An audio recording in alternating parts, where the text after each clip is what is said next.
All right, welcome everybody. We're happy that you're all here to learn about and get excited about the online MSIS program at Northeastern University. I think we're going to kick this off and get started here. Appreciate everybody for being here. We have quite a few people here today to chat about this program with you all, ranging from people from the program side to talk about program specifics, and then also admission side to talk about how to get into the program. And so we've got Katie, we've got Projecta, we've got Lauren and myself here to talk through all of those things today with you all. And a little overview of what we're covering today. Like I said, we're going to talk about program overview. We're going to talk about degree requirements and support for your journey into the online MS and information systems. We're going to talk about admissions, and then we'll take any questions. So typically we have time at the end to kind of field questions live, but if you have questions during this webinar, feel free to use the Q&A section here on Zoom, and one of us will try to get to your questions while we're going through the webinar here and going through all the information. So yeah, please feel free to use the Q&A. But I'm going to pass it over to Katie to really get into the details of the online Master of Science in Information Systems program through the College of Engineering at Northeastern University. Great, thank you, Tyler. Hi, everyone. Like Tyler said, my name is Katie, and I'm the Success Manager. So what that means is I would be your main point of contact. I'll go into that a little bit more later on, but I would be your go-to person if you had questions, inquiries, issues, successes. We would get to know each other really well. But some other people on this screen here. First, we have our academic director, Dr. Cal Bugar. Oh, I'm going to butcher his name. I'm sorry. Dr. Cal Bugara. Sorry, I'll apologize to him for that. He's our academic director. So he's the faculty member that works to develop the curriculum to make sure the courses you're taking are in line with your needs, interests, and industry standards. So he really oversees the program development. He also teaches some of the classes, so you might have him as a faculty member. Next to him, you'll see my colleague, Lauren. She's the program manager. So she works really closely with Cal to ensure that the curriculum that we're developing, again, is meeting your needs and the needs of industries. So when you graduate, you have the skills that you need. I'm in the middle there, and then next to me is Tyler, who just kicked us off, and he's on the admission side. And he works with Projecta, who's also on the admission side here at Northeastern. So everyone I mentioned so far is a staff member of Northeastern. We all work for Northeastern. And then next to Projecta there is Tom. So Tom works for Coursera. And he helps us with a lot of the meetings and the admissions processes. So you might have talked to him already. You might talk to him after this webinar, but we are in close communication with him. And everyone on this screen is here to support you from admissions to starting to graduating from the program. So lots of support across the board there. You'll see different email addresses at the bottom there. We'll send those out after when this gets out. But if you needed anything, if you have questions about applying, you want to use that Engineering Fast App email. If you have questions once you've already applied and you're just excited and waiting for courses to start, you'll use that online MSSIS at northeastern.edu. I just want to take a minute to say here, we've got lots of questions coming through the Q&A. This is great. Please keep that going, everybody. We are answering them as they come through here. So thank you. So a little bit about the program. You'll see a program overview here. So it's a Master's of Science in Information Systems. And so the program is preparing you to combine technical skills with UX design and data analytics. I've heard Cal, our academic director, talk about anyone can code. I mean, I don't know if anyone can code because I can't personally code, but he talks about, anyone can code. We want our learners from this program to not just understand coding, but to understand the fundamentals of information systems so that you can drive digital transformation and be a leader in the organization that you go to work for. So yes, you'll get all of the technical skills, but you'll also understand the fundamentals enough so you can be a leader in the organization that you're already at or that you want to transition to after you have this degree.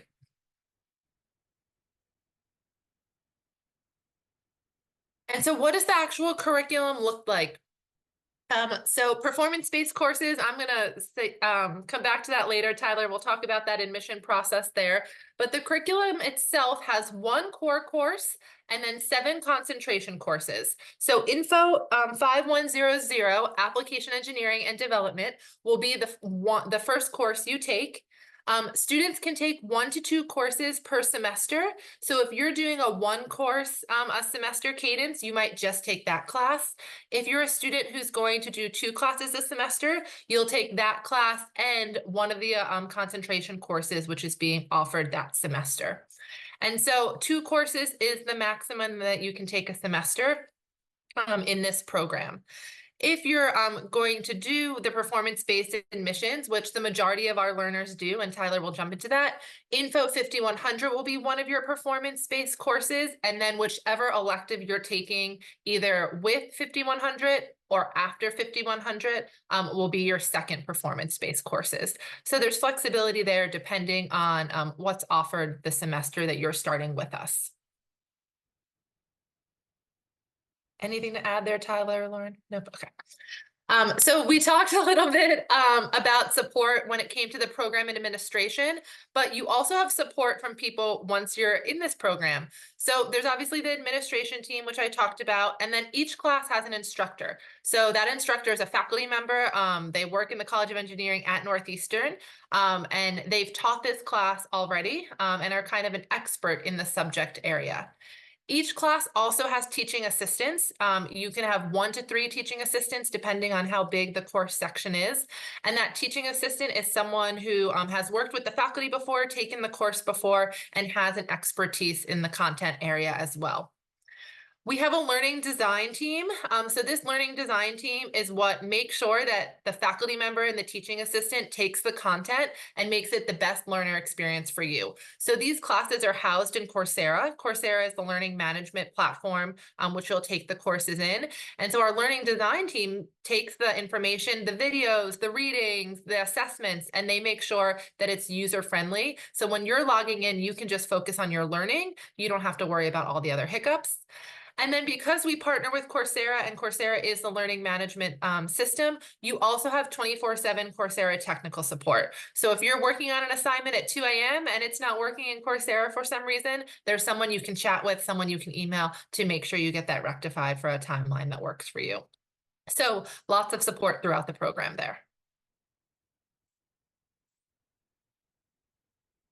I talked a little bit about this earlier, but I would be your main point of contact as the success manager. And so different things that we might go over together. We can plan your program of study. So what that means is kind of academic advising. What courses do you want to take when? Most of our learners start and continue right through, right? They hope to do it consecutively, but maybe you need to take a summer off for some reason, or you need to switch from taking 1 class, now you want to go up to 2 classes. Any of that planning, I'm your person to help you with that.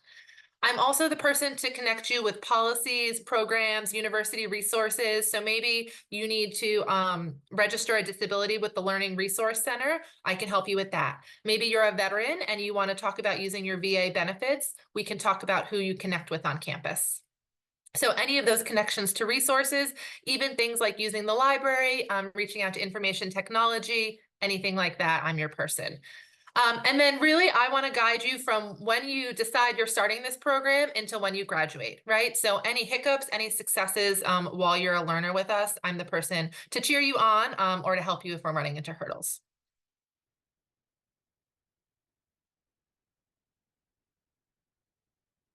So what does program onboarding and networking look like? So when you apply to our program, you will go ahead and you'll do a robust onboarding course. So this is a course that's in Coursera that we've designed with 2 things in mind. One, we want to get you acclimated with all the Northeastern resources, and so you know all about Northeastern and about the program, so the curriculum and anything like that. We also want to get you used to the Coursera platform. So some of you might have used Coursera before, some of you might be new to Coursera.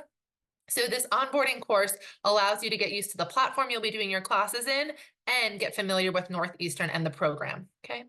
We'll also do a virtual welcome session the first week of courses. So if you were to start in the summer, courses start May 6th. that week of May 6th, there would be a virtual welcome session where you could talk with me, with Lauren, with Cal, the program director. You can meet some of your fellow learners. Of course, if you're not able to attend that, we record everything so we can send that information out afterwards. And then once you're a student, we do have a Slack workspace. So if you've used Slack professionally, you can talk with other learners in the program about specific course questions, about program questions, just getting to know them. And then we do some different events. So for example, tonight, we have an alumni spotlight event where our students are going to talk with someone who went through the program and learn about their journey and their career to kind of grow your professional network as well.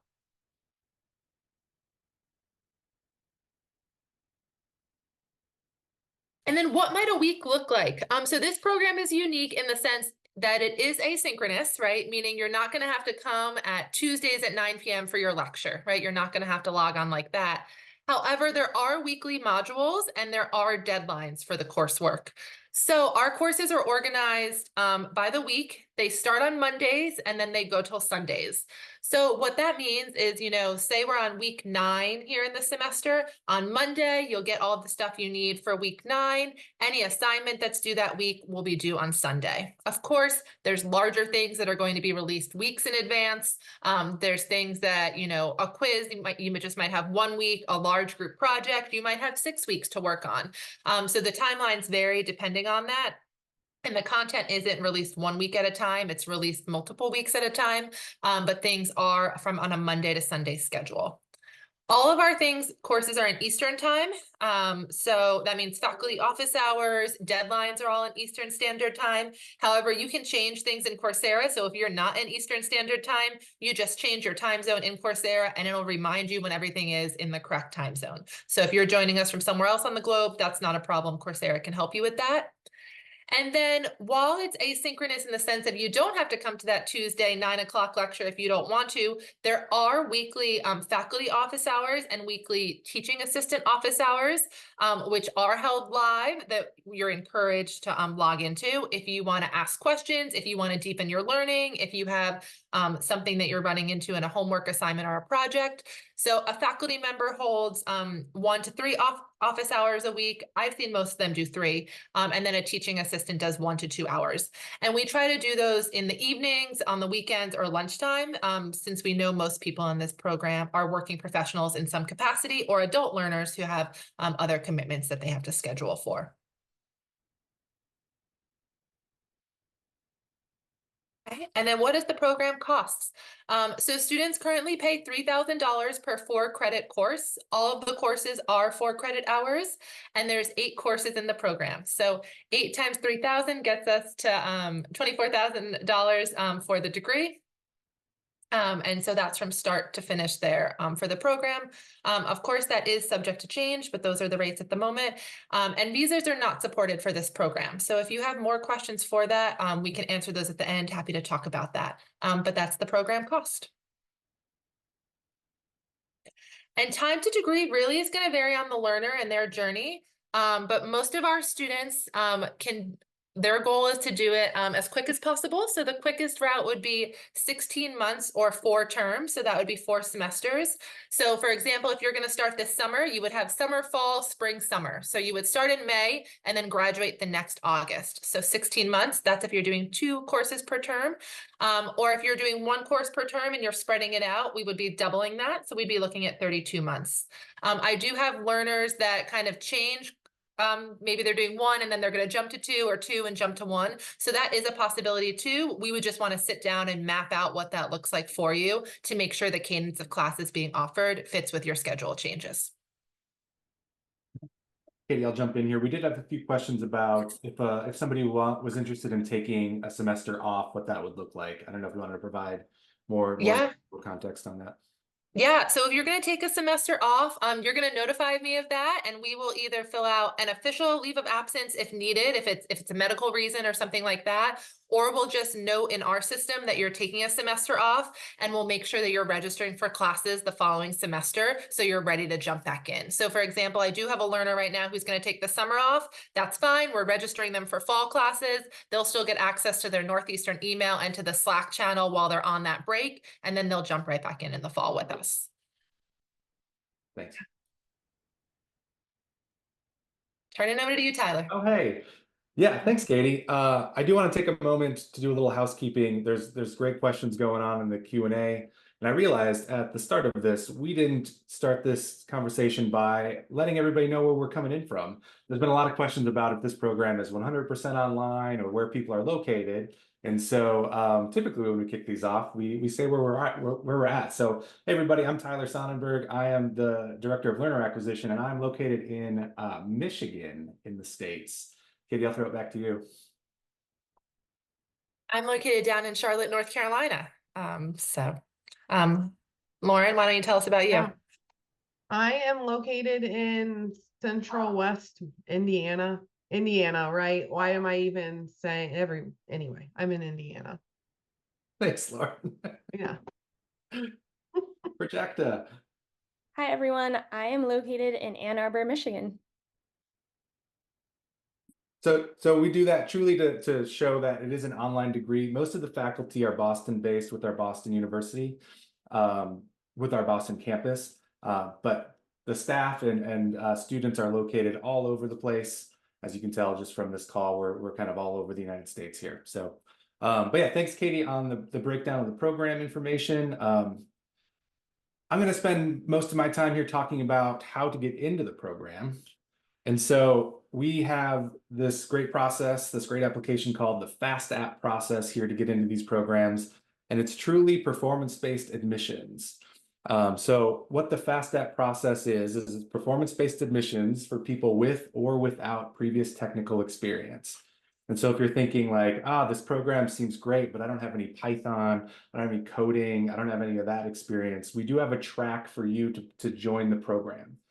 So any sort of tech experience, even if you're just logging into Zoom was a task, we can still get you all the way to the point to be able to graduate with this MSIS degree. And the way that the performance-based admissions works is once you're in the pathway courses, the performance-based admissions courses, you'll let your performance in 2 courses act as your application into the program. You get to skip the long form application. So if your typical idea of an application for a graduate program is, submit a resume, submit letters of recommendation, submit an essay, that sort of thing. We offer a way into the program where you don't have to do the long form application. Basically, you just fill out some basic contact information, get access to the 2 courses, and then let your performance in those courses pave the way. So like I said, everybody who fills out the FastApp will get a track into the online MSIS program through Northeastern. Here's a little breakdown of how that works. I'll get into the details of this later, but you can see the steps to get into the program here. So the first step is to fill out your FastApp.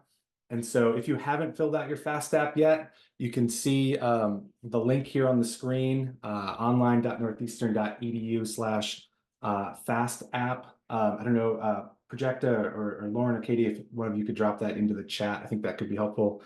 So if you haven't filled that out, please do. That's not like a binding application or anything like that. That's telling us that you want to start the program and you're giving us a little bit of your background information to let us know which track that you'll need to take to get into the program. So after you fill out your FastApp, if you do have the technical experience, either you have an engineering degree or a math or a tech degree as a bachelor's degree, or you gain those skills throughout your career so far, you will go into the MSIS pathway courses. And so after filling out the FastApp, if you have those prereqs, you'll enroll in the 2 courses. So you'll enroll in 1 core course, and then you'll have an option of electives. Currently, we're offering 2 electives for the summer. So you get to choose, you have to take the core course, and then you have to choose between one of the 2 elective courses that are offered for that term. There's a little note here about the cost. I know Katie already covered that, but just to reiterate, every course in the program costs $3,000. So that's the pathway courses also cost $3,000. After you've enrolled in your courses, you're officially a Northeastern student. You'll start to get Northeastern emails from us, from Katie, from me, from everybody on this call. you'll take your two courses. You can choose to take them one at a time, or you can take them both in the same semester. Our semesters are the standard 15-week semesters. So you can start to plan that out in your head. Do you want to take it over 30 weeks or do you want to take it over 15 weeks? Get a B or better in both of those courses, and then submit your official transcript while you're in the courses. You don't have to submit your official transcript before you start. You submit while you're in the courses. It gives you a little more time to figure out that process, because we know sometimes that can be tricky to figure out who to contact from your previous university, how that all works. So we ask that you submit your official transcript while you're taking the courses to give you more time. But yes, if you get a B or better in both those courses and you submit your official transcript that shows that you have a bachelor's degree, then you will move into the degree courses the next available term. And the pathway courses, the credits applied, the credits from the pathway courses apply directly to the program. So basically, by the time you're done with the pathway courses, you've completed 25% of the cost of the program and 25% of the credits for the program. I can take a minute here. I don't know if there's any questions popping up that I should answer live on here. We usually get quite a few on this process. Anything, Katie? I think you're okay at the moment. All right, great. Yeah, if there's any questions about the FASTAP process, we know this is kind of a new process for graduate education, so there's usually quite a few questions. But just to reiterate, the basic, how the FASTAP works is fill out the FASTAP, you'll enroll in 2 courses, get a B or better in those two courses, and then show us proof that you have an undergraduate bachelor's degree. And then you can move into the degree course, the rest of the degree for the rest of the program. Here's a quick note on the pathway courses for the summer. So the core course is the 5100, and that's application engineering and development. And then the 2 electives are user experience design and testing and business processing engineering. And so you would choose application engineering and development, and then one of the 2 electives for the summer. There's a link here on the screen if you're interested in reading more about the description of those courses, or if you want to see the course outline to actually see more about the modules, please visit that link. We can also link this in the chat for folks to go check out. This is a really good way for you to kind of see which courses are right for you, especially the electives, knowing that you need to get a B or better to move into the degree. Make sure you're choosing the courses that kind of fit your skill set. And then the other pathway, the other track into the program is, what if I don't have tech experience? So what if I don't have an engineering degree, undergraduate degree, or if I don't have any coding skills, that sort of thing? In the FASTAP, we ask those questions, and specifically we ask if you have these skills. If you have Python programming proficiency, if you have software engineering for business applications knowledge, and if you have object-oriented programming and user interface design skills. If you have all 3 of those, you will be able to start the MSIS pathway courses immediately. If you don't have those, we will provide you with the option to we will provide you with the track to take the MSIS Bridge specialization through Coursera. And this is brand new for summer. In the past, these were separate courses that we were providing in a different format, but now we've changed them, so it's a lot easier for you all to get access to these, and to be frank, a lot cheaper for you to take these courses and get into the program. So if you don't have the necessary tech skills, which we will determine through the FASTAP, then you will get access to the MSIS Bridge specialization on Coursera. That specialization is, I think, 4 courses. You can complete it in about 50 hours of working through the course material. Once you complete that specialization, you let us know that you've completed it, and then you can enter the MSIS pathway courses, which we went through on this slide here. So after completing the MSIS Bridge specialization, you will then start off in the 2 courses and to get into the program. So I'll back up just one more slide here. So fill out the FASTAP, If you have tech experience, you'll go right into you'll have the option to take 2 pathway courses. Get a B or better in those courses. Show us your undergraduate transcript, and then you can move into the degree program the next term. If you don't have tech experience, you'll fill out the FASTAP, then you'll take the MSIS Bridge Specialization courses on Coursera, and then start the pathway courses, enroll in 2 courses, get a B or better, and move on.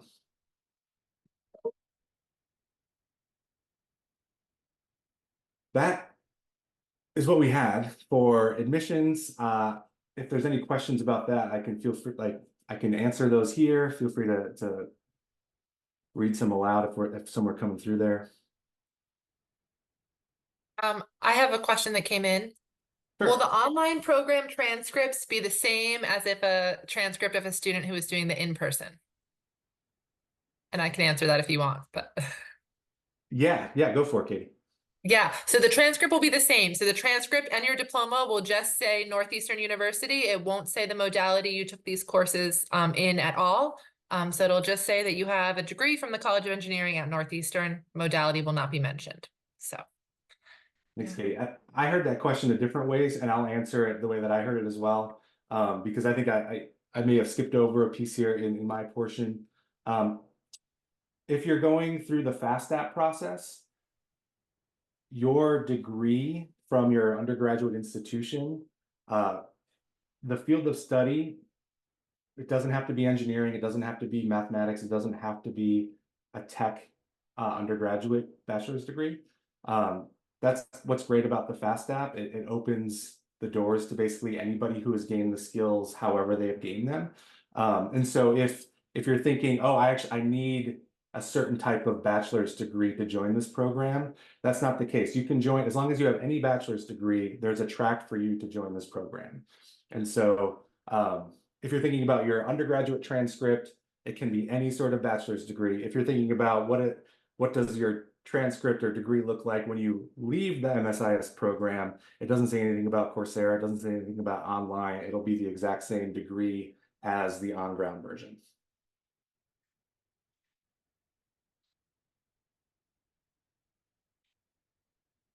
I'm trying to get caught up on the Q&A here as well. one just came in about when would we verify that you have an undergraduate degree? That's a great question. So we will verify that after you take your first 2 pathway courses. So after you take those first 2 classes, we'll verify that you have a conferred bachelor's degree and that you got a B or better in both of the 2 pathway courses. If you have a non-linear background in the sense of maybe your degree is coming from a country outside of the United States, or you don't have a bachelor's degree for some reason, but you have a master's degree instead, please reach out to us and we can talk about if there's a way to look at those documents ahead of time to see if we think they'd be accepted or talk about that process. But for most learners, we confer that after you take the 2 performance-based admission courses. Thanks, Katie.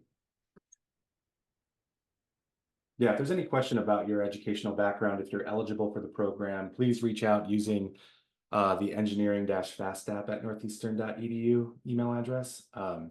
We can either ask for those documents or we can ask further questions. We want to make sure you're eligible before you start the pathway courses.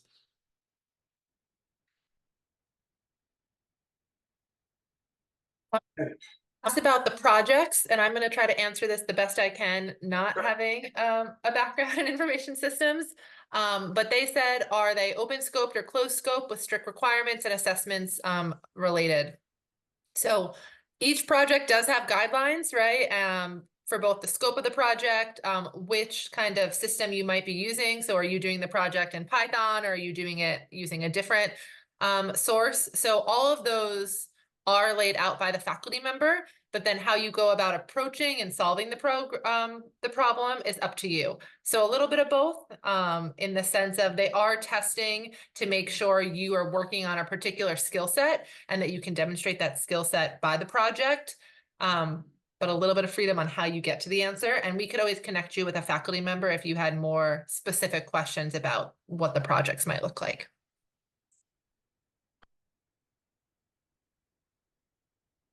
Thanks, Katie.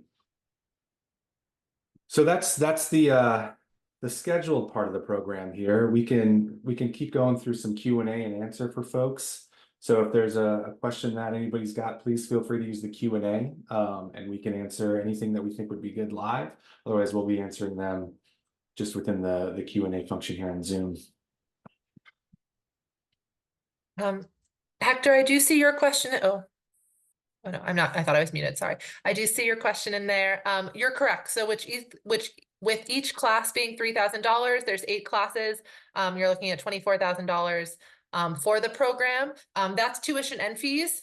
So that should be a flat number there. The only difference would be if you wanted to set up a payment plan, there is a $40 charge a semester to set up that payment plan. So that would be the only additional fee. And if you were looking to join us this summer actually and wanted to get started right away, there's no deposit fee this summer. So that would be great. If you were thinking for some reason of pushing to the fall and not starting to the fall, there would be a deposit that will come along with applying. However, that deposit goes right towards the tuition for your first course. So it's not an additional fee. It's just you're kind of paying it in 2 different segments there. I see a question about where to enroll in the prereqs, and that's a great question. We can put that in the chat here. So the specialization on Coursera is called the Information Systems Foundations. We've been referring to it as the MSIS Bridge specialization because it was built specifically to be the MSIS Bridge program into the MSIS degree program. Thanks, Lauren. So Lauren just added that to the chat. So that's for anybody who doesn't have the tech background.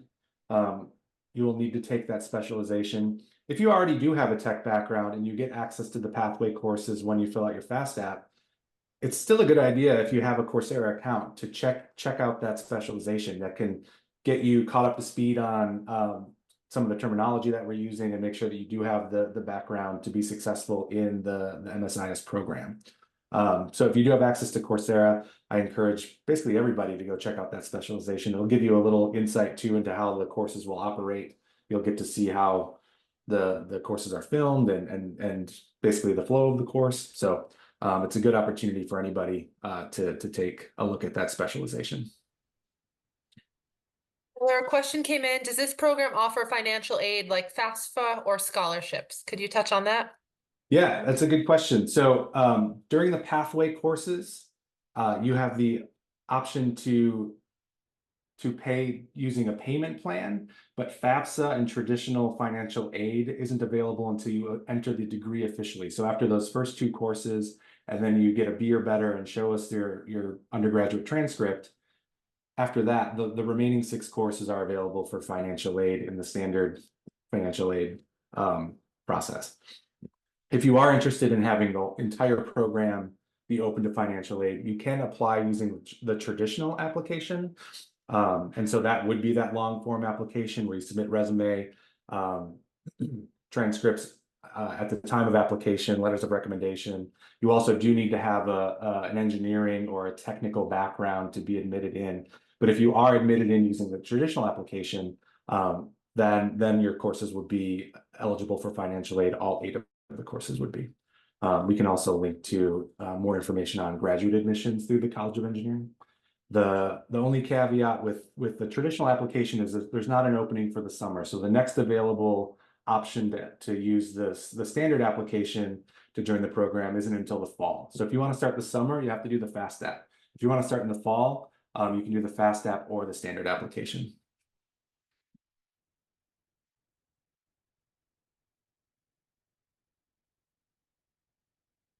What else is coming through? These are great questions. Appreciate all the good questions coming through. Tyler, there's a question that says, are the bridge specialization courses also the length of the semester, or is it self-paced? Thanks, Projecta. Yeah, another great question. So I'd mentioned that this is a new process for us starting the summer here, this bridge specialization on Coursera.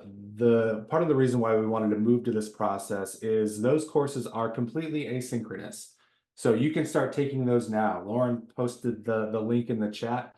If you have a Coursera account, you can you can go to that link and start that course right after this webinar.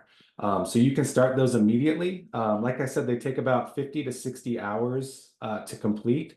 And so if you're interested in starting the pathway courses for starting May 6th, you do have time to be able to complete that specialization still. You've got about a month to complete that specialization and then come back and then start your pathway courses for the summer. I hope I answered that. I don't see it in the chat, but if I missed something with that question, let me know. Someone asked about the deadline being April 15th. So the deadline is April 15th if you want to start the pathway courses this summer. So if you want to start May 6th. So they had said, is the deadline for enrolling for pathway courses or enrolling in the rest of the courses? So you enroll in your courses one semester at a time. So April 15th would be the deadline to get your form filled in. You would pick the courses you want for that first semester by that April 15th deadline. And then every semester after that, we would work together to get your courses figured out. Yeah, and we didn't go over all of the details of the program. A lot of that information is located on the Coursera page for our program. I know Victoria posted that in the chat to start.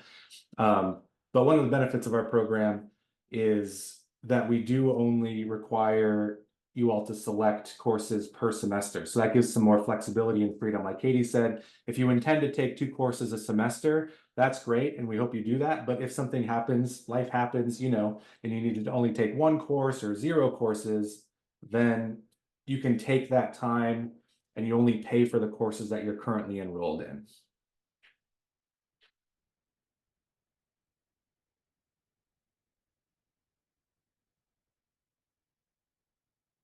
So there's a question about when will the Info 5100 course be available and where to enroll. So that is a course, that's a pathway course.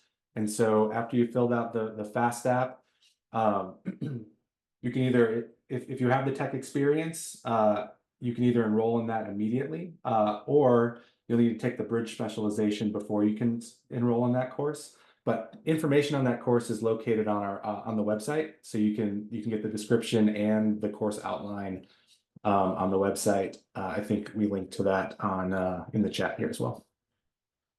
But all of the pathway courses have descriptions and course outlines available, so you all can start to think through what that course actually looks like and see a little more details on, how much knowledge you're coming with to complete that course and how much maybe there's a gap in knowledge in that course, and so you can plan accordingly.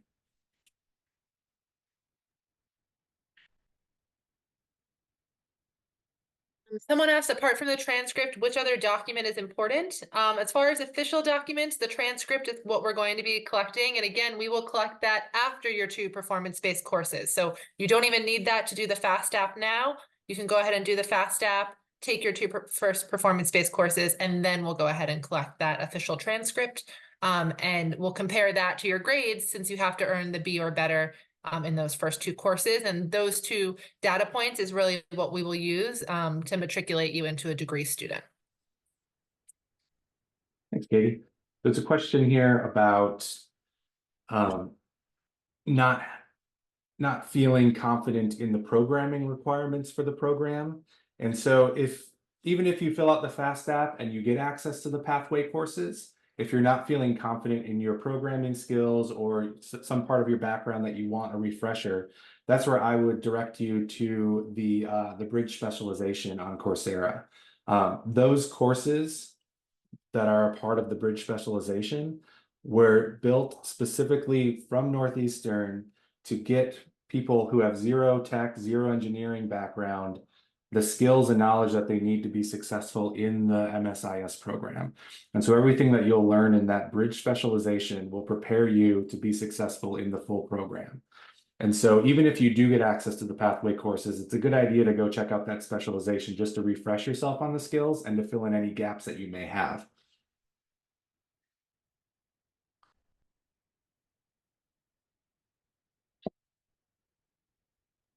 There's a question about programming heavy, and Katie, I don't know if you can answer that. I I can't, Lauren, I don't know if you can more. So I would say it is programming heavy in the sense that it's a master's of information systems. And that Python is one of the, skills needed before starting. So you have to have some programming skill set, but Lauren, do you want to add to that? I mean, I was just going to agree with you. I think the best way to probably see is to go into the Python MOOCs that are part of that specialization, and get an idea of like, if you're lost in those Python MOOCs, it may be a little bit too coding heavy, but I don't get the impression, like, since this is open for non-engineering folks, it's really not going to be like you have to have 10 years experience coding or anything like that. So yeah, that would be my answer. I think we all probably align on that. Yeah, we know that people who graduate with the MSIS degree from Northeastern, some go on to be software engineers, others go on to be managers of software engineers, so more on the business and management side. And that's kind of the great thing about this degree, is that it has the flexibility when you complete it to go the engineering route or go the more business route. And so maybe that helps answer that question a little bit. I don't know that anybody on this call has taken or seen all of the details of all the courses to be able to answer that fully for you, but there is a good chunk of programming, but the specialization on Coursera should get you prepared for that before you start.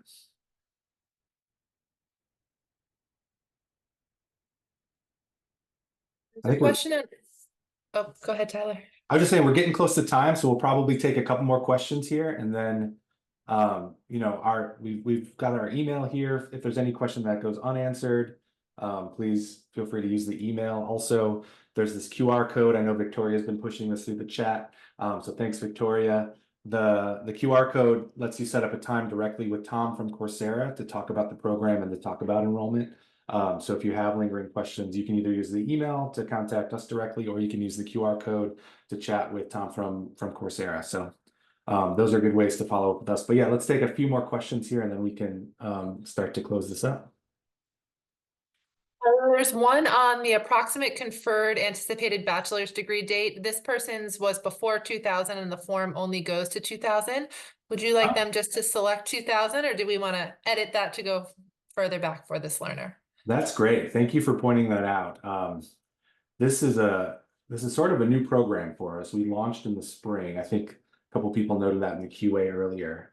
So we're still kind of working out some of the little issues like that. We will update that to add in a later date. For now, I would say it is okay to put 2000. We're really checking just to make sure that you have an undergraduate degree or a degree that works for admissions for this program.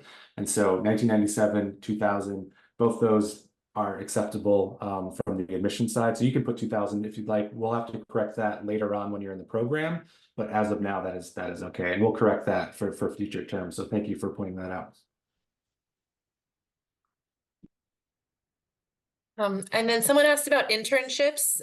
So if a company, so the question says, are we eligible for internships? I know that some companies require that you be enrolled in a master's program. If a company requires that you be enrolled in a master's program, then you are enrolled in a master's program. You would be eligible to apply for those internships. The only thing you would have to be cognizant is that the program is not visa eligible. So if you are not a domestic learner, and you wanted to do an internship, for example, in the United States, you wouldn't be eligible to do that because you wouldn't have a visa, so you wouldn't be able to use curricular practical training. However, if you are a US citizen, for example, and you wanted to do an internship here in the United States, then you would be a master's student, so you would be eligible to apply for those programs that require you to have student status. Same if you reside in a different country where you have citizenship, you could do internships in that country if you didn't need the visa.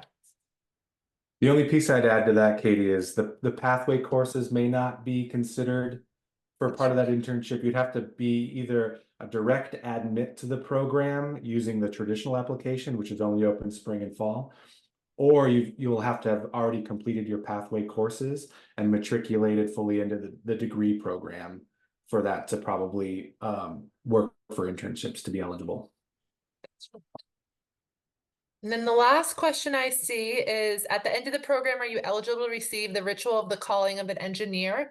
I don't know. I don't know if Northeastern University's College of Engineering partakes in that ritual.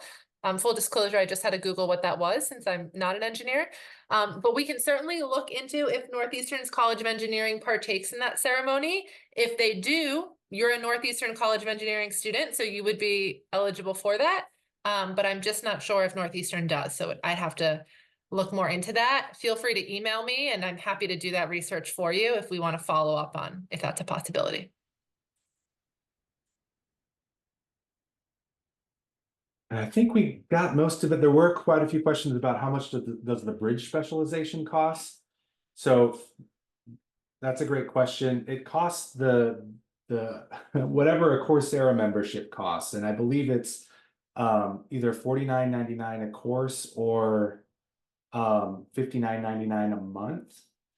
And so if you would complete the specialization within a month, $59.99 could be the cost. So it kind of depends on how long the specialization takes you, but yeah, that's kind of the span of how much it could cost.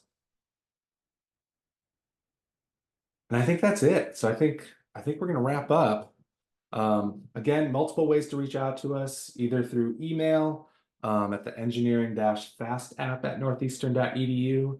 Use the QR code here to set up a call with Tom from Coursera to discuss even more details. And just a reminder, April 15th is the deadline to enroll for summer 2024. So we hope to see you there. Yeah, any questions, please feel free to reach out. Anything else from the group? Looks like we're good. I'd like to thank Victoria for helping us host this. And yeah, have a great day, everybody.